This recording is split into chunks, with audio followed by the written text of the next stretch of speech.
Hi, ನಾನು Sandeep from tech in Kannada. ಇವತ್ತು ನನ್ನ ಮುಂದೆ ಒಂದು ಗೇಮಿಂಗ್ ಪಿ ಸಿ ಇದೆ. ಇದು ಇಂಟೆಲ್ ಪ್ಲಾಟ್ಫಾರ್ಮ್ ಮೇಲೆ ಬಿಲ್ಡ್ ಆಗಿರುವಂಥ ಗೇಮಿಂಗ್ ಪಿ ಸಿ. ಇದನ್ನು ಬೇಕಾದ್ರೆ ನಾವು ಎಡಿಟಿಂಗ್ ವರ್ಕ್ ಸ್ಟೇಷನ್ ರೀತಿಯಲ್ಲೂ ಸಹ ಯೂಸ್ ಮಾಡ್ಕೊಬೋದು. ಒಂದು ಗೇಮಿಂಗ್ ಪಿ ಸಿಯನ್ನು ನಾವು 5 ಲಕ್ಷ ರೂಪಾಯಿಗೂ ಬಿಲ್ಡ್ ಮಾಡ್ಬೋದು, 60,000 ರೂಪಾಯಿಗೂ ಬಿಲ್ಡ್ ಮಾಡ್ಬೋದು. ನಮ್ಮ ಬಡ್ಜೆಟ್ ಮೇಲೆ ಡಿಪೆಂಡ್ ಆಗುತ್ತೆ. ನಾನು ಈ ಗೇಮಿಂಗ್ ಪಿ ಸಿಯನ್ನು ಅಪ್ರಾಕ್ಸಿಮೇಟ್ಲಿ 1.5 ಲಕ್ಷ ರೇಂಜಲ್ಲಿ ಬಿಲ್ಡ್ ಮಾಡಿರುವಂಥದ್ದು. ಆಯಿತಾ, ನಾನು ಯಾವುದೆಲ್ಲ ಪಾರ್ಟ್ ಯೂಸ್ ಮಾಡಿದ್ದೀನಿ ಎಲ್ಲ ಇಲ್ಲಿದೆ, ಎಷ್ಟು ರೂಪಾಯಿ ದುಡ್ಡು ಕೊಟ್ಟಿದ್ದೀನಿ ಮತ್ತು ಯೂಸ್ ಮಾಡಿ ಫುಲ್ ಪರ್ಫಾರ್ಮೆನ್ಸ್ ಹೆಂಗಿದೆ ತಿಳಿಸ್ಕೊಡ್ತೀನಿ. ಜೊತೆಗೆ ಗಿವ್ ಅವೇ ಸಹ ಇರುವಂಥದ್ದು. Literally 13th generation Intel core i5 ಪ್ರೊಸೆಸರ್ನೇ ಗಿವ್ ಅವೇ ಮಾಡ್ತಾ ಇದ್ದೀವಿ. ಕೊನೆ ತನಕ ಈ ವಿಡಿಯೋ ನೋಡಿ ಯಾವ ರೀತಿ ಇದನ್ನು ವಿನ್ ಆಗ್ಬೋದು ಅಂತ ತಿಳಿಸ್ಕೊಡ್ತೀನಿ. ಅದಕ್ಕಿಂತ ಮುಂಚೆ ನೀವು ನಮ್ಮ tech in Kannada YouTube subscribe ಮಾಡ್ಕೊಂಡಿಲ್ಲ ಅಂದರೆ ಈಗಲೇ ಸಬ್ಸ್ಕ್ರೈಬ್ ಮಾಡ್ಕೊಳ್ಳಿ ಮತ್ತು ಬೆಲ್ ಐಕನ್ ಕೂಡ ಕ್ಲಿಕ್ ಮಾಡ್ಬೋದು. ಓಕೆ, ಮೊದಲನೇದಾಗಿ ಗೇಮಿಂಗ್ ಪಿ ಸಿಲಿ ನಾವು 13th generation Intel core i7 ಪ್ರೊಸೆಸರ್ನ ಯೂಸ್ ಮಾಡ್ತಾ ಇದ್ದೀವಿ. 13,700K ಆಯಿತಾ. ಓವರ್ ಕ್ಲಾಕನ್ನು ಹೆವಿ ಮಾಡ್ಬೋದು. ಇದಕ್ಕೆ ಸುಮಾರು ಒಂದು 39,000 ರೂಪಾಯಿ ಆಗುತ್ತೆ. ನಂತರ ಇದರ ಜೊತೆಗೆ ಇಂಟೆಲ್ ಆರ್ಕಿಂದು ಗ್ರಾಫಿಕ್ ಕಾರ್ಡ್ ಯೂಸ್ ಮಾಡ್ತಾ ಇದ್ದೀವಿ. ಆಯಿತಾ, A750 ಗ್ರಾಫಿಕ್ ಕಾರ್ಡ್, ಒಂಥರ ಮಿಡ್ ಎಂಡ್ ಗ್ರಾಫಿಕ್ ಕಾರ್ಡ್ ಅನ್ಬೋದು. ಸುಮಾರು 22,000 ರೂಪಾಯಿ ಆಗುತ್ತೆ. ಇತ್ತೀಚೆಗಂತೂ ಹೆವಿ ಹವಾ ಕ್ರಿಯೇಟ್ ಮಾಡ್ತಾ ಇದೆ. ಆಯಿತಾ, ತುಂಬ ಅಫೋರ್ಡಬಲ್ ಆಗಿ ಈ ಒಂದು ಗ್ರಾಫಿಕ್ ಕಾರ್ಡ್ ಸಿಗ್ತಾ ಇರುವಂಥದ್ದು. ಇನ್ನು ಮದರ್ ಬೋರ್ಡಿಗೆ ಬಂತು ಅಂತ ಅಂದರೆ ಗಿಗಾಬೈಟ್ ಅವ್ರದ್ದು Z790 UD-AX ಅಂತ. ಇದರಲ್ಲಿ ವೈಫೈ 6E ಇನ್ಬಿಲ್ಟ್ ಇದೆ, ಬ್ಲೂಟೂತ್ ಸಹ ಇರುವಂಥದ್ದು. ಇದು LGA 1700 ಸಾಕೆಟನ್ನು ಹೊಂದಿರುವಂಥದ್ದು. ಸೊ 13th ಜನರೇಷನ್ ಇಂಟೆಲ್ ಪ್ರೊಸೆಸರ್ಗಳು ಇದರಲ್ಲಿ ಸಪೋರ್ಟ್ ಆಗುತ್ತೆ. ಇದಕ್ಕೆ ಸುಮಾರು ಒಂದು 25,000 ಆಗುತ್ತೆ. ನಂತರ ಗಿಗಾಬೈಟ್ ಅವ್ರದ್ದು 1000 ವ್ಯಾಟಿಂದು SMP ಪವರ್ ಸಪ್ಲೈ. ಸೊ ಸಕ್ಕತ್ತಾಗಿದೆ ಪವರ್ ಸಪ್ಲೈ. ಆಯಿತಾ, ಇದಕ್ಕೆ ಸುಮಾರು ಒಂದು 15,000 ಆಗುತ್ತೆ ನಂಗೆ ಅನ್ನಿಸ್ದಂಗೆ. ನಂತರ ಕೂಲರು, ಲಿಕ್ವಿಡ್ ಕೂಲರ್. ಆಯಿತಾ, ಇದು ಕೂಡ ಎವೋರಸ್ ಅಂದರೆ ಇದು ಕೂಡ ಗಿಗಾಬೈಟ್ ಅವ್ರದೇ ಬ್ರ್ಯಾಂಡು. ಸೊ ಇದಕ್ಕೊಂದು 15,000 ಆಗುತ್ತೆ. ನಿಮ್ಮ ಆಪ್ಷನಲ್ಲಿದು, ನೀವು ಬೇಕಾದರೆ ನಾರ್ಮಲ್ ಕೂಲರ್ನ ಕೂಡ ತೊಗೊಬೋದು, ಲಿಕ್ವಿಡ್ ಕೂಲರ್ನ ಬೇಕಾದ್ರೂ ತೊಗೊಬೋದು. ನಂತರ ರ್ಯಾಮು ಕೋರ್ಸೈರ್ ಅವ್ರದ್ದು DDR5 32 GB, 5200 ಮೆಗಾಹರ್ಟ್ಸ್ ಕ್ಲಾಕ್ ಸ್ಪೀಡನ್ನು ಹೊಂದಿರುವಂಥ ರ್ಯಾಮು. ಇದಕ್ಕೊಂದು ಸುಮಾರು ಒಂದು 7,000-8,000 ರೂಪಾಯಿ ಆಗುತ್ತೆ. ನಂತರ SSD, ಇದು Gen 4 SSD. ಆಯಿತಾ, ಹೆವಿ. ಇದು ಕೂಡ ಗಿಗಾಬೈಟ್ ಅವ್ರದ್ದೇ ನೋಡೋದಕ್ಕೆ ಹೋದರೆ. ಸೊ 1 TBದು ಹೆವಿ ಫಾಸ್ಟ್ ರೀಡ್ ರೈಟ್ ಸ್ಪೀಡನ್ನು ಹೊಂದಿರುವಂಥದ್ದು. ಈ ಒಂದು ಮದರ್ ಬೋರ್ಡು ಮತ್ತು ಈ ಒಂದು ಪ್ರೊಸೆಸರ್ Gen 4 SSDಯನ್ನು ಸಪೋರ್ಟ್ ಮಾಡುತ್ತೆ. ಸೊ ಅದರಿಂದ ಇದನ್ನು ಹಾಕ್ತಾ ಇದ್ದೀನಿ. ಇದಕ್ಕೆ ಹೇಳಿದ್ನಲ್ಲ 7,000-8,000 ಆಗುತ್ತೆ. ಸೊ ಇದಿಷ್ಟು ಕೆಲವೊಂದು ಮೈನ್ ಪಾರ್ಟ್ಸ್. ಆಯಿತಾ, ಇನ್ನು ಈ ಕ್ಯಾಬಿನೆಟ್ ನೋಡ್ತಾ ಇದ್ದೀರಾ, ಸಕ್ಕತ್ತಾಗಿ ಕ್ಯಾಬಿನೆಟ್. ಒಂದು ಲೆವೆಲಿಗೆ ಅಫೋರ್ಡಬಲ್ ಆಗಿ ಸಿಗುವಂಥ ಕ್ಯಾಬಿನೆಟ್ ಒಂದು 7,000 ರೂಪಾಯಿ ಆಗುತ್ತೆ. ಆಯಿತಾ, ಲುಕ್ ಮಾತ್ರ ಬೆಂಕಿದೆ ಈ ಪ್ರೈಸ್ ರೇಂಜಿಗೆ. ಸೊ ಆಲ್ರೆಡಿ ಬಿಲ್ಡನ್ನು ಮಾಡಿದ್ದೀನಿ. ಬಿಲ್ಡ್ ಮಾಡೋದಕ್ಕೆ ಮಾತ್ರ ಸರ್ಕಸ್ ಮಾಡಿದ್ದೀನಿ. ಆಯಿತಾ, ಕೆಲವೊಂದು ಶಾರ್ಟ್ಸನ್ನು ನಾನು ನಿಮಗೆ ತೋರಿಸ್ತಾ ಇದ್ದೀನಿ. ಸೊ ಒಂದು ಪಿ ಸಿ ಬಿಲ್ಡ್ ಮಾಡೋದು ಹೊರಗಡೆ ತುಂಬ ಈಸಿ ಅನ್ನಿಸ್ಬೋದು, ಬಟ್ ಒಂದೊಂದು ವೈರು ಕೇಬಲು ಕೂಡ ಪ್ರಾಪರಾಗಿ ಮ್ಯಾನೇಜ್ ಮಾಡೋದಿದೆ ಅಲ್ವಾ, ಹೆವಿ ಟೈಮ್ ಹಿಡಿಯುತ್ತೆ. ನನಗೂ ಹೆವಿ ಟೈಮ್ ಹಿಡಿತು, ಒಂದು ಅರ್ಧ ದಿನನೇ ಹಿಡಿತು. ತುಂಬ ಫಾಸ್ಟಾಗೂ ಮಾಡ್ಬೋದು. ಈ ಕೇಬಲ್ ಮ್ಯಾನೇಜ್ಮೆಂಟ್ ಎಲ್ಲ ಮಾಡೋದು ಸ್ವಲ್ಪ ಟೈಮ್ ಹಿಡಿಯುತ್ತೆ. ಸೊ ಫೈನಲಿ ಗಮನಿಸ್ತಾ ಇದ್ರೆ ಈ ಒಂದು ಪಿ ಸಿ ಬಿಲ್ಡ್ ನಿಮಗೆ ಈ ರೀತಿ ನೋಡೋಕ್ಕೆ ಸಿಗುತ್ತೆ. ಒಂದು ಒಳ್ಳೆ ಲುಕ್ಕನ್ನು ಹೊಂದಿರುವಂಥ ಬಿಲ್ಡ್. ಆಯಿತಾ, RGB ಲೈಟ್ಸು, ಈ ಕಡೆ ಇಂಟೆಲ್ ಆರ್ಕಿಂದು ಬ್ಯಾಕ್ ಲೈಟು ಎಲ್ಲ ಸಿಗ್ತಾ ಇದೆ, ಸಕ್ಕತ್ತಾಗಿ ಕಾಣುತ್ತೆ. ಮತ್ತು ಮೇಲ್ಗಡೆ ಈ ಆ್ಯಂಟನಾ ಕೂಡ ಇರುವಂಥದ್ದು ವೈಫೈ 6E ಇದು. ಇನ್ನು ಡೈರೆಕ್ಟಾಗಿ ಈ ಒಂದು ಪ್ರೊಸೆಸರ್ ಬಗ್ಗೆ ಮಾತನಾಡೋಣ. ಆಯಿತಾ, ಆಗಲೇ ಹೇಳ್ತಾ ಇದ್ದೆ, ಇದರಲ್ಲಿ 13th generation Intel core i7 processor ಇದೆ. 13,700K ಆಗಿರೋದ್ರಿಂದ ಇದನ್ನು ನಾವು ತುಂಬ ಈಸಿಯಾಗಿ ಓವರ್ ಕ್ಲಾಕನ್ನು ಕೂಡ ಮಾಡ್ಬೋದು. ಹೆವಿ ಜಾಸ್ತಿ ಪರ್ಫಾರ್ಮೆನ್ಸ್ ಬೂಸ್ಟ್ ಬೇಕು ಅಂತ ಅಂದರೆ ನಿಮಗೆ ಓವರ್ ಕ್ಲಾಕನ್ನು ಮಾಡ್ಬೋದು. ಇದರಲ್ಲಿ ನಮಗೆ 16 ಕೋರ್ಗಳು ಸಿಗ್ತಾ ಇರುವಂಥದ್ದು. ಆಯಿತು, ಅದರಲ್ಲಿ 8 ಪರ್ಫಾರ್ಮೆನ್ಸ್ ಕೋರ್ಗಳು ಮತ್ತು 8 ಎಫಿಷಿಯನ್ಸಿ ಕೋರ್ಗಳು ಮತ್ತು 24 ಥ್ರೆಡ್ಸ್ಗಳು ನಮಗೆ ಸಿಗ್ತಾ ಇರುವಂಥದ್ದು. ಆಯಿತಾ, ಕಂಪೇರ್ ಮಾಡೋದಕ್ಕೆ ಹೋದರೆ 12th ಜನರೇಷನ್ಗಿಂತ ಜಾಸ್ತಿ ಕೋರ್ಸ್ಗಳು ಈ ಒಂದು 13th ಜನರೇಷನ್ i7 ನಮಗೆ ಸಿಗ್ತಾ ಇರುವಂಥದ್ದು ಒಂದು ಪ್ಲಸ್ ಪಾಯಿಂಟ್ ಅಂತ ಹೇಳಕ್ಕೆ ಇಷ್ಟಪಡ್ತೀನಿ. ಈ ಪ್ರೊಸೆಸರ್ನಲ್ಲಿರುವಂಥ ಪರ್ಫಾರ್ಮೆನ್ಸ್ ಕೋರ್ಗಳು ಅಂದರೆ ಪಿ ಕೋರ್ಗಳು ಫಿಸಿಕಲಿ ಸ್ವಲ್ಪ ದೊಡ್ಡ ಕೋರ್ಗಳಾಯಿತಾ. ಸೊ ನೀವು ಹೆವಿ ಟಾಸ್ಕನ್ನು ಮಾಡ್ತಾ ಇದ್ದೀರಾ ಅಂದರೆ ಈ ಪಿ ಕೋರ್ಗಳು, ಪರ್ಫಾರ್ಮೆನ್ಸ್ ಕೋರ್ಗಳು ಯೂಸ್ ಆಗ್ತವೆ. ಫಾರ್ ಎಕ್ಸಾಂಪಲ್ ಗೇಮಿಂಗ್ ಆಡ್ತಾ ಇದ್ದೀರಾ, ಹೆವಿ ಎಡಿಟಿಂಗ್ ಮಾಡ್ತಾ ಇದ್ದೀರಾ, ಅನಿಮೇಷನ್ ಮಾಡ್ತಾ ಇದ್ದೀರಾ, ಈ ಟೈಮಲ್ಲಿ ಈ ಪರ್ಫಾರ್ಮೆನ್ಸ್ ಕೋರ್ಗಳು ಕೆಲಸವನ್ನು ಮಾಡ್ತವೆ. ಎಫಿಷಿಯನ್ಸಿ ಕೋರ್ಗಳು ಯಾವಾಗಪ್ಪ ಅಂತ ಅಂದರೆ ಬ್ಯಾಕ್ಗ್ರೌಂಡ್ ಟಾಸ್ಕ್ ಮಾಡ್ತಾ ಇರ್ತೀರಾ. ಆಯಿತಾ, ಡಿಮ್ಯಾಂಡೆಡ್ ವರ್ಕ್ಗಳು, ನೀವು ಮೇಯ್ನ್ ಎಡಿಟಿಂಗ್ ಏನೋ ಅಥವಾ ಗೇಮಿಂಗ್ ಏನೋ ಆಡ್ತಾ ಇರ್ತೀರಾ, ಬ್ಯಾಕ್ಗ್ರೌಂಡಲ್ಲಿ ಏನೋ ಒಂದು ಬ್ರೌಸಿಂಗು ಅದು ಇದು ಮಾಡಬೇಕಾದ್ರೆ ಈ ಎಫಿಷಿಯನ್ಸಿ ಕೋರ್ಗಳು ಕೆಲಸವನ್ನು ಮಾಡ್ತವೆ. ಈ ಒಂದು ಟಾಸ್ಕನ್ನು ಅಸೈನ್ ಮಾಡುವಂಥದ್ದು ಥ್ರೆಡ್ ಡೈರೆಕ್ಟರ್. ಆಯಿತಾ, ಈ ಥ್ರೆಡ್ ಡೈರೆಕ್ಟರ್ ಏನು ಮಾಡುತ್ತೆ, ಯಾವ್ಯಾವ ಟಾಸ್ಕಿಗೆ ಯಾವ್ಯಾವ ಕೋರಲ್ಲಿ ಕೆಲಸವನ್ನು ಮಾಡಬೇಕು ಅಂತ ಅಸೈನ್ ಮಾಡುತ್ತೆ. ಇದಕ್ಕೆ ಎನೌನ್ಸ್ಡ್ ಪರ್ಫಾರ್ಮೆನ್ಸ್ ಹೈಬ್ರಿಡ್ ಆರ್ಕಿಟೆಕ್ಚರ್ ಅಂತ ಕರೀತಾರೆ. ಆಯಿತಾ, ಪ್ರಾಪರಾಗಿ ಯಾವ ಕೆಲಸ ಹೆಂಗಾಗಬೇಕು, ಎಫಿಷಿಯೆಂಟಾಗಿ ಹೆಂಗಾಗಬೇಕು ಅದನ್ನು ಈ ಥ್ರೆಡ್ ಡೈರೆಕ್ಟರ್ ಮಾಡುತ್ತೆ. ಆಯಿತಾ, ಸೊ ಒಂದು ರೀತಿ ಇಂಟೆಲಿಜೆಂಟಾಗಿ ಸ್ವಿಚ್ ಮಾಡುತ್ತದು. ಸೊ ಕ್ರೇಜಿ ಅಂತ ಹೇಳಕ್ಕೆ ಇಷ್ಟಪಡ್ತೀನಿ. ಜೊತೆಗೆ ಇದರಲ್ಲಿ ಥಂಡರ್ಬೋಲ್ಟ್ 4 ಕೂಡ ಸಪೋರ್ಟ್ ಆಗುತ್ತೆ. ಸೊ ಇಂಟೆಲ್ ಫೀಚರ್ ಅದು. ಸೊ ಇದರಲ್ಲಿ ಮದರ್ ಬೋರ್ಡಲ್ಲೂ ಸಹ ಒಂದು ಪೋರ್ಟ್ ಕೊಟ್ಟಿದ್ದಾರೆ. ಸೊ ಈ ಥಂಡರ್ಬೋಲ್ಟ್ 4 ಇದ್ರೇನಪ್ಪ ಅಂದರೆ ನೀವು ಎಕ್ಸ್ಟರ್ನಲ್ ಮಾನಿಟರ್ ಹೆವಿ ಹಾಕೊಬೋದು. ಅದು ಮಲ್ಟಿಪರ್ಪಸ್ ಪೋರ್ಟ್ ರೀತಿಯಲ್ಲೂ ಕೂಡ ಕೆಲಸವನ್ನು ಮಾಡುತ್ತೆ. ಅದು ಹಬ್ ಹಾಕೊಂಬಿಟ್ಟು ನೀವು ಅದೇ ಪೋರ್ಟಲ್ಲಿ ಮಾನಿಟರ್ ಹಾಕೊಬೋದು, ಸ್ಟೋರೇಜನ್ನು ಕೂಡ ಯೂಸ್ ಮಾಡ್ಕೊಬೋದು. ನೀವು ಇದು ಹೈ ಸ್ಪೀಡನ್ನು ಸಪೋರ್ಟ್ ಮಾಡುತ್ತೆ. ಸೊ ಒಂದು ಪೋರ್ಟಬಲ್ USB ಡ್ರೈವನ್ನು ಇಟ್ಕೊಂಡು ಹೆವಿ ಸ್ಪೀಡ್ ಇದ್ರೆ ಅದು ಥಂಡರ್ಬೋಲ್ಟ್ 4 ನೀವು ಒಂದು ಏನು ಡ್ರೈವ್ ಇರುತ್ತೆ ಅದರಲ್ಲೇ ಎಡಿಟಿಂಗ್ ಮಾಡ್ಕೊಬೋದು. ಆನ್ ದ ಗೋ ನೀವು ಎಡಿಟಿಂಗ್ ಮಾಡ್ಕೊಬೋದು. ಈ ಪಿ ಸಿಯಲ್ಲಿ ಇನ್ನೊಂದು ಪಿ ಸಿನಲ್ಲಿ ಎಡಿಟಿಂಗ್ ಕೂಡ ಮಾಡ್ಕೊಬೋದು. ಸೊ ಅದೊಂದು ಅಡ್ವಾಂಟೇಜು ಥಂಡರ್ಬೋಲ್ಟ್ 4 ಪೋರ್ಟಿಂದು. ಮತ್ತು ವೈಫೈ 6E ಕೂಡ ಸಿಗ್ತಾ ಇದೆ ನಮಗೆ. ಸೊ ಅದು ಕೂಡ ಇಂಟೆಲ್ ಫೀಚರು. ಸೊ ಈ ಒಂದು ಮದರ್ ಬೋರ್ಡಲ್ಲೂ ಕೂಡ ಸಪೋರ್ಟ್ ಆಗುತ್ತೆ.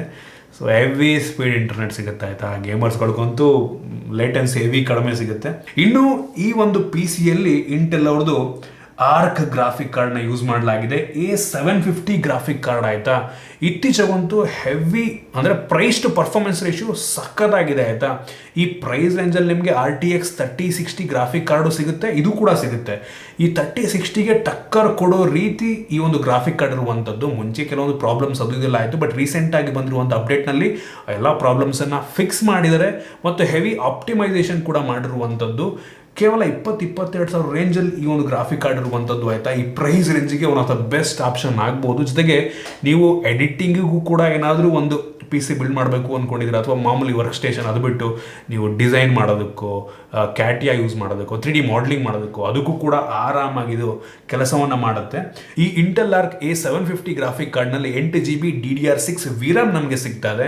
28 XE ಕೋರ್ಗಳು ಸಿಗ್ತಾ ಇರುವಂಥದ್ದು. ಸೊ ಪರ್ಫಾರ್ಮೆನ್ಸ್ ಹೆವಿ ಇರುತ್ತೆ ಗೇಮಿಂಗ್ ಟೈಮಲ್ಲಿ. ಜೊತೆಗೆ 448 XMX ಎಂಜಿನ್ ಸಿಗ್ತಾ ಇರುವಂಥದ್ದು. ಏನಪ್ಪ ಇದು XMX ಎಂಜಿನ್ ಅಂತ ಅಂದರೆ, ಇದೊಂದು ರೀತಿ AI ಎಂಜಿನ್ ಆಯಿತಾ. ಸೊ ನಿಮ್ದೇನಾದರೂ AI ವರ್ಕ್ಲೋಡ್ ಇದೆ ಅಂತ ಅಂದರೆ ಅದನ್ನು ಆಕ್ಸಿಲರೇಟ್ ಮಾಡುತ್ತಾ ಆಯಿತಾ. ಸೊ AI ವರ್ಕಿಗಂತೂ ಹೇಳಿ ಮಾಡಿಸಿದ ರೀತಿಯಲ್ಲಿರುವಂಥದ್ದು. ಕಂಪೇರ್ ಮಾಡೋದಕ್ಕೆ ಹೋದರೆ RTX 3060ಗೆ ಎಷ್ಟೋ ಬೆಟರ್ ಪರ್ಫಾರ್ಮೆನ್ಸನ್ನು ಈ ಒಂದು ಗ್ರಾಫಿಕ್ ಕಾರ್ಡ್ ನೀಡುತ್ತೆ, ಆಗಲೇ ಹೇಳ್ತಾ ಇದ್ದೆ. ಮತ್ತು ರೇಟ್ ರೇಸಿಂಗ್ ಕೂಡ ನಮಗೆ ಇದರಲ್ಲಿ ಸಿಗ್ತಾ ಇರುವಂಥದ್ದು. ಜೊತೆಗೆ ಇಂಟೆಲ್ ಅವ್ರದ್ದು XeSS ಅಂದರೆ XE ಸೂಪರ್ ಸ್ಯಾಂಪ್ಲಿಂಗ್ ಅಂತ ಇದೇನಪ್ಪ ಮಾಡುತ್ತೆ ಅಂತ ಅಂದರೆ ನಿಮ್ಮ ಗೇಮಿಂಗ್ ಎಕ್ಸ್ಪೀರಿಯನ್ಸನ್ನು ನೆಕ್ಸ್ಟ್ ಲೆವೆಲಿಗೆ ತೊಗೊಂಡೋಗುತ್ತೆ.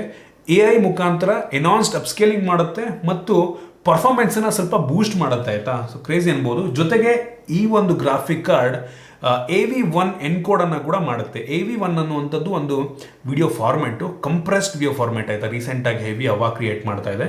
ಸೊ ಏನಪ್ಪ ಅಂತ ಅಂದರೆ ಸೇಮ್ ಕ್ವಾಲಿಟಿ ವಿಡಿಯೋನ ಫುಲ್ ಕಂಪ್ರೆಸ್ ಮಾಡೋದು, ಅಂದರೆ ಮೆಮೊರಿ ಕಡಿಮೆ ಇರುತ್ತದು. ಅದನ್ನು ಡಿಕೋಡ್ ಮಾಡೋದಕ್ಕೆ ಕೆಲವೊಂದು ಸ್ಪೆಸಿಫಿಕ್ ಗ್ರಾಫಿಕ್ ಕಾರ್ಡ್ ಇರಬೇಕಾಗುತ್ತೆ, ಕೆಲವೊಂದು ಪವರ್ಫುಲ್ ಗ್ರಾಫಿಕ್ ಕಾರ್ಡ್ ಅವಶ್ಯಕತೆ ಇರುತ್ತೆ. ಆ ಒಂದು AV1 ಫಾರ್ಮೆಟನ್ನು ಈ ಒಂದು ಇಂಟೆಲ್ ಆರ್ಕ್ A750 ಡಿಕೋಡ್ ಮಾಡಬಲ್ಲ ಅಂತ ಸಾಮರ್ಥ್ಯ ಹೊಂದಿರುವ ಒಂದು ಸೂಪರ್ ಅಂತೀನಿ. ಮತ್ತು ಆಗಲೇ ಹೇಳ್ತಾ ಇದ್ದೆ ಆಯಿತಾ, ಸ್ಟಾರ್ಟಿಂಗ್ ಕೆಲವೊಂದು ಇಶ್ಯೂ ಇತ್ತು, ಅದನ್ನು ರೀಸೆಂಟ್ ಅಪ್ಡೇಟಲ್ಲಿ ಫಿಕ್ಸ್ ಮಾಡಿದ್ದಾರೆ, ತುಂಬ ಆಪ್ಟಿಮೈಸ್ ಮಾಡಿದ್ದಾರೆ. ಗೇಮ್ಸ್ ಎಲ್ಲ ಹೆವಿ ಒಳ್ಳೆಯ ಫ್ರೇಮ್ ರೇಟನ್ನು ಕೊಡ್ತಾ ಇದ್ದಾರೆ. ನಾನು ಟೆಸ್ಟ್ ಮಾಡಿದ್ದೀನಿ, ಕೆಲವೊಂದು AAA ಗೇಮ್ಸ್ನೆಲ್ಲ ಆಡಿದ್ದೀನಿ. ಸೊ ನೀವು ಇದನ್ನು ಅನಿಮೇಷನಿಗೆ ತೊಗೋತಿರೋ, ಎಡಿಟಿಂಗ್ ತೊಗೋತಿರೋ, ಅಥವಾ ಡೇ ಟು ಡೇ ಟಾಸ್ಕ್ ಮಾಡೋಕ್ಕೆ ತೊಗೋತಿರೋ, ಕ್ರಿಯೇಟರ್ ಆಗಿದ್ರು, ಸ್ಟ್ರೀಮರ್ಸ್ ಆಗಿದ್ರು, ಒಂದು ಎಂಟ್ರಿ ಲೆವೆಲ್ ನೀವು ಒಂದು ಅಫೋರ್ಡಬಲ್ ಆಗಿ ಒಂದು ಪಿ ಸಿ ಬಿಲ್ಡ್ ಮಾಡಿ ನೀವು ಸ್ಟ್ರೀಮ್ ಮಾಡಬೇಕು ಅಥವಾ ನೀವು ಎಡಿಟಿಂಗ್ ಮಾಡಬೇಕು ಅಂತ ಅಂದರೆ ಅಂಥವ್ರಿಗೆ ಹೇಳಿ ಮಾಡಿಸಿದ ರೀತಿಯಲ್ಲಿರುವಂಥದ್ದು. ಸೊ ಇನ್ನು ಗೇಮಿಂಗ್ ಪರ್ಫಾರ್ಮೆನ್ಸಿಗೆ ಬಂದ್ಬಿಡ್ತೀನಿ ಆಯಿತಾ. ನಾನು ಒಂದು 4 AAA ಗೇಮನ್ನು ಟ್ರೈ ಮಾಡಿದೆ. ಒಂದು GTA, PUBG, ಹೆಲ್ಬ್ಲೇಡು ಮತ್ತು ಸೈಬರ್ ಪಂಕು. ಸೊ ನಾನು ನಿಮಗೆ ಆ ಒಂದು ಫ್ರೇಮ್ ರೇಟನ್ನು ತೋರಿಸ್ತಾ ಇದ್ದೀನಿ. GTAದಲ್ಲಿ ನೋಡ್ತಾ ಇದ್ದೀರಾ, ತುಂಬ ಸ್ಮೂತಾಗಿ ಪ್ಲೇ ಆಗುತ್ತೆ. ನೀವು ಆರಾಮಾಗಿ ಫುಲ್ ಎಚ್ ಡಿ ರೆಸೊಲ್ಯೂಷನಲ್ಲಿ ನಾನು ಈ ಒಂದು ಗೇಮನ್ನು ಆಡ್ತಾ ಇದ್ದೀನಿ. ನೋಡ್ತಾ ಇದ್ದೀರಾ, ಆಲ್ಮೋಸ್ಟ್ 100+ ಫ್ರೇಮ್ ರೇಟ್ ನಿಮಗೆ ಈ ಒಂದು GTAದಲ್ಲಿ ಸಿಗ್ತಾ ಇದೆ. PUBG ಕೂಡ ಅಷ್ಟೇ, ಆಲ್ಮೋಸ್ಟ್ 150 ರೇಂಜಲ್ಲೇ ಇದೆ ಫ್ರೇಮ್ ರೇಟು. ಹೆಲ್ಬ್ಲೇಡು ಕೂಡ ಅಷ್ಟೇ, ಆಲ್ಮೋಸ್ಟ್ 100+ ಫ್ರೇಮ್ ರೇಟಲ್ಲಿ ನಿಮಗೆ. ನಾನು ಫುಲ್ ಎಕ್ಸ್ಟ್ರೀಮಲ್ಲಿ ಆಡ್ತಾ ಇರೋದು, ಫುಲ್ ಹೈ ಸೆಟ್ಟಿಂಗಲ್ಲಿ ಆಡ್ತಾ ಇರೋದಾಯ್ತಾ. ಸೊ ಅದರಿಂದ ಒಂದು ಒಳ್ಳೆಯ ಪರ್ಫಾರ್ಮೆನ್ಸ್ ನೀಡ್ತದೆ. ಸೈಬರ್ ಪಂಕ್ ಸ್ವಲ್ಪ ಹೆವಿ ಗ್ರಾಫಿಕ್ ಹೊಂದಿರುವಂಥ ಗೇಮು. ಬೆಂಚ್ ಮಾರ್ಕಲ್ಲಿ ಯಾವುದು ಫುಲ್ ಎಕ್ಸ್ಟ್ರೀಮಲ್ಲಿ ಇರುತ್ತೆ, ಅದು ರೇಟ್ ರೇಸಿಂಗಲ್ಲಿ ಆನ್ ಮಾಡಿಕೊಂಡು. ಸೊ ಅದರಲ್ಲಿ ನಿಮಗೆ ಬೆಂಚ್ ಮಾರ್ಕಲ್ಲಿ ಸ್ವಲ್ಪ ಕಡಿಮೆ ತೋರಿಸ್ತಾರೆ, ಬಟ್ ಗೇಮ್ ಪ್ಲೇ ಟೈಮಲ್ಲಿ ನಂಗೆ ಅನ್ನಿಸ್ತಂಗೆ ಒಂದು ಲೆವೆಲಿಗೆ ತುಂಬ ಸ್ಮೂತಾಗೆ ಪ್ಲೇ ಆಗ್ತದೆ ಅಂತ ಅನ್ನಿಸ್ತು. ಮತ್ತು ನಾನು ಕ್ರಾಸ್ ಮಾರ್ಕ್ ಬೆಂಚ್ ಮಾರ್ಕ್ನ ಕೂಡ ನಾನು ನಿಮಗೆ ತೋರಿಸ್ತಾ ಇದ್ದೀನಿ. ಒಳ್ಳೆ ಪರ್ಫಾರ್ಮೆನ್ಸನ್ನೇ ಕೊಡ್ತಾ ಇದೆ ನನಗೆ. ಎಲ್ಲೂ ಕೂಡ ಥ್ರಾಟಲ್ ಆಗ್ತದೆ, ಏನಕ್ಕೆ ಕೂಲರ್ ಚೆನ್ನಾಗಿದೆ, ಸೊ ಎಲ್ಲೂ ಥ್ರಾಟಲ್ ಆಗ್ತದೆ ಅಂತಲೂ ಕೂಡ ಅನಿಸಿಲ್ಲ ನನಗೆ. ಚೆನ್ನಾಗಿ ಆಪ್ಟಿಮೈಸೇಷನ್ ಮಾಡಿದ್ದಾರೆ ಅಂತ ಅನ್ಬೋದು. ಕಂಪೇರ್ ಮಾಡ್ಕೊಳ್ಳಿ, ಇದು RTX 3060ಗಿಂತ ಬೆಟರ್ ಪರ್ಫಾರ್ಮೆನ್ಸನ್ನು ಈ ಒಂದು ಗ್ರಾಫಿಕ್ ಕಾರ್ಡ್ ನೀಡ್ತಾ ಇದೆ ಅಂತ ನನ್ನ ಒಂದು ಅಭಿಪ್ರಾಯ. ಹೆವಿ ಅಂದರೆ ಹೆವಿ ಇಂಪ್ರೂವೈಸೇಷನ್ ಇದೆ ಪರ್ಫಾರ್ಮೆನ್ಸಲ್ಲಿ. 13th generation Intel core i7 ಬಗ್ಗೆ ಮಾತನಾಡೋಗೆ ಎಲ್ಲ. ಓವರ್ ಕ್ಲಾಕ್ ಮಾಡ್ಬೋದು, ಬೂಸ್ಟ್ ಮಾಡ್ಬೋದು. ಸೊ ಸೂಪರ್ ಆಗಿದೆ. ಜೊತೆಗೆ ಗ್ರಾಫಿಕ್ ಕಾರ್ಡ್ ಕೂಡ ಅಷ್ಟೇ ನಿಮಗೆ ಎ ಐ ವರ್ಕಿಗೆ ಅಥವಾ ಗೇಮಿಂಗ್ ಆಗಿರ್ಬೋದು, ಅಥವಾ ನೀವು ಎಡಿಟಿಂಗು ರೆಂಡರ್ ಮಾಡೋದಕ್ಕೆ, 3D ಮಾಡಲಿಂಗ್ ಮಾಡೋದಕ್ಕೆ ಯಾವುದಕ್ಕಾದರೂ ಪರವಾಗಿಲ್ಲ. ನಿಮಗೆ ಇದರಲ್ಲಿರುವಂಥ ಎಕ್ಸಿ ಕೋರ್ಸ್ಗಳು ತುಂಬ ಸ್ಮೂತಾಗಿ ಪರ್ಫಾರ್ಮೆನ್ಸನ್ನು ನೀಡುತ್ತೆ. ಸೊ ಆರಾಮಾಗಿ ಚೂಸ್ ಮಾಡ್ಬೋದು. ಸೊ ಎಂಟ್ರಿ ಲೆವೆಲ್ ನೋಡಿ 22 ಸಾವಿರ ರೇಂಜಿಗೆ ವ್ಯಾಲ್ಯೂ ವರ್ಸಸ್ ಪರ್ಫಾರ್ಮೆನ್ಸಲ್ಲಿ ಆರಾಮಾಗಿ ವಿನ್ ಆಗ್ತಾ ಇರುವಂಥದ್ದು ಟೋಟಲಿ ವರ್ತ್ ಅಂತ ಹೇಳಕ್ಕೆ ಇಷ್ಟಪಡ್ತೀನಿ. ಸೊ ಇದಿಷ್ಟು ಈ ಒಂದು ಗೇಮಿಂಗ್ ಸೆಟಪ್ಪು. ನೀವೇನಾದರೂ 1.5 ಲಕ್ಷ ರೇಂಜಲ್ಲಿ ಒಂದು PC ಬಿಲ್ಡ್ ಮಾಡಬೇಕು ಅಂತ ಯೋಚನೆ ಮಾಡ್ತಾ ಇದ್ದೀರಾ ಅಂದರೆ ನನಗನ್ನಿಸ್ದಂಗೆ ಈ ಬೆಲೆಗೆ ಇದು one of the best PC setup ಅಂತ ಹೇಳಕ್ಕೆ ಇಷ್ಟಪಡ್ತೀನಿ. ಅದಕ್ಕಿಂತ ಬಡ್ಜೆಟ್ ಜಾಸ್ತಿ ಇದ್ದರೆ ಇದಕ್ಕಿಂತ ಒಳ್ಳೆ ಪ್ರೊಸೆಸರ್ i9 ಪ್ರೊಸೆಸರ್ನೇ ತೊಗೊಬೋದು. ಇದಕ್ಕಿಂತ ಹೆವಿ ಪವರ್ಫುಲ್ ಆಗಿರುವಂಥ ಗ್ರಾಫಿಕ್ ಕಾರ್ಡ್ನೇ ತೊಗೊಬೋದು. ನಿಮ್ಮ ಬಡ್ಜೆಟ್ ಮೇಲೆ ಡಿಪೆಂಡ್ ಆಗುತ್ತೆ. ಪರ್ಸ್ನಲಿ ನನಗೆ ಈ ಒಂದು ಬಿಲ್ಡ್ ಮೇಲೆ ಸ್ಯಾಟಿಸ್ಫ್ಯಾಕ್ಷನ್ ಇದೆ. ಇದರಲ್ಲಿರುವಂಥ 13th generation Intel core i7 processor ಬಗ್ಗೆ ಮಾತನಾಡೋ ಅವಶ್ಯಕತೆ ಇಲ್ಲ. ಈ ಪ್ರೈಸ್ ರೇಂಜ್ಗೆ one of the best processor ಅಂತ ಹೇಳಕ್ಕೆ ಇಷ್ಟಪಡ್ತೀನಿ. ಜೊತೆಗೆ ಈ Intel arc A750 graphic card ಕೂಡ ಅಷ್ಟೇ ಆಯಿತಾ. ನೀವು AI ವರ್ಕನ್ನು ಮಾಡ್ತಾ ಇದ್ದೀರಾ ಅಂದರೆ, ಎಡಿಟಿಂಗ್ ಮಾಡ್ತಾ ಇದ್ದೀರಾ ಅಂತ ಅಂದರೆ, ಅಥವಾ ನೀವೇನೋ ರೆಂಡರ್ಸು 3D ಮಾಡಲಿಂಗು ಯಾವುದೇ ಗೇಮಿಂಗ್ ಜೊತೆಗೆ ಯಾವುದನ್ನೇ ಮಾಡ್ತಾ ಇದ್ದೀರಾ ಅಂದರೂ ಕೂಡ ನಿಮಗೆ ಈ ಪ್ರೈಸಿಗೆ one of the best graphic card ಅಂತಲೂ ಕೂಡ ಹೇಳಕ್ಕೆ ಇಷ್ಟಪಡ್ತೀನಿ. ಕನ್ಕ್ಲೂಷನ್ ಅಂತೂ ಈ ಬೆಲೆಗೆ ಬೆಸ್ಟ್ PC ಸೆಟಪ್ ಆಗುತ್ತೆ ನನ್ನ ಒಪಿನಿಯನ್. ನಿಮ್ಗೇನು ಅನಿಸ್ತು ಕಾಮೆಂಟ್ ಮಾಡಿ ಆಯಿತಾ. ಇದರಲ್ಲಿ ಯಾವುದು ನೀವು ಹಾಕಿದರೆ ಇದನ್ನು ಬಿಟ್ಟು ಬೇರೆ ಇನ್ಯಾವುದು ಹಾಕಿದ್ರೆ ಚೆನ್ನಾಗಿರುತ್ತೆ, ಸಜೆಸ್ಟ್ ಕೂಡ ಮಾಡ್ಬೋದು ನೀವು. ಕಾಮೆಂಟ್ ಮಾಡಿ ಆಯಿತಾ. ಮತ್ತು ಈ ಎಲ್ಲ ಪ್ರಾಡಕ್ಟ್ ಲಿಂಕನ್ನು ಮತ್ತು ಸ್ಟೋರ್ ಲಿಂಕನ್ನು ನಿಮಗೆ ಡಿಸ್ಕ್ರಿಪ್ಷನಲ್ಲಿ ಕೊಡ್ತೀನಿ, ಚೆಕ್ ಮಾಡ್ಕೊಳ್ಳಿ. ಪರ್ಚೇಸ್ ಮಾಡಬೇಕು ಅನ್ನೋರು ಮಾಡ್ಬೋದು.